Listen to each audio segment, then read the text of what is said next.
அனைவருக்கும் வணக்கம். நான் டாக்டர் வடிவேலன், இயக்குனர், பொது சுகாதாரம் நோய் தடுப்பு மருந்து துறை சிறப்பு பணி அலுவலர். இன்றைக்கி நம்ம டெங்கு காய்ச்சலை பற்றி நம்ம இன்றைக்கி பார்க்க போகிறோம். இப்போ இந்த டெங்கு காய்ச்சல்ங்கிறது பார்த்திங்கன்னா, இது ஒரு வகையான வைரஸ் காய்ச்சல். அதாவது ஃப்ளாவி வைரஸ் அப்படிங்கிற வைரஸ்னால் நமக்கு பரவுற நோய். இது மனிதர்களுக்கு எப்படி பரவுதுன்னா, ஈடிஸ் அப்படிங்கிற ஒரு வகை கொசுக்கள்னால, அந்த கொசுக்கள் கடிக்கிறதுனால நமக்கு இந்த நோய் பரவுது. இந்த டெங்கு காய்ச்சல் பொறுத்த அளவுக்கு பார்த்திங்கன்னா, கடந்த 30 வருஷமாக தான் உலகம் முழுவதும் நம்ம பெரிய பாதிப்புகளை ஏற்படுத்திகிட்டு இருக்குது.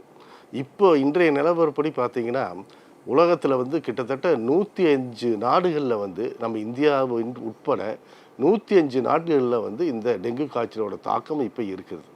ஸோ இப்படிப்பட்ட இந்த டெங்கு காய்ச்சல் ஒரு மிக முக்கியமான ஒரு பொது சுகாதார பிரச்சனையாக இப்போ இருக்கிறது.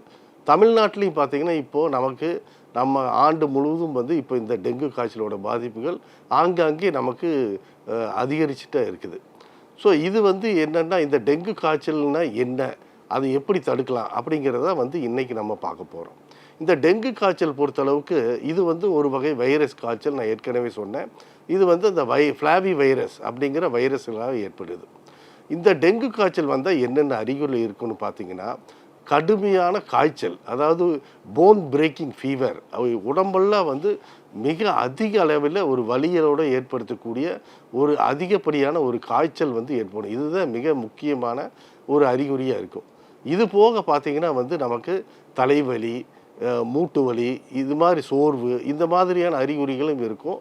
இதன் குறிப்பாக இந்த டெங்கு காய்ச்சல் வர்றவங்களுக்கு, குறிப்பாக குழந்தைகளுக்கு பார்த்திங்கன்னா, கண்களுக்கு பின்னால் வலி ஏற்படும். ரீட்ரோ ஆர்பிட்டல் பெயின் அப்படின்னு சொல்லுவாங்க.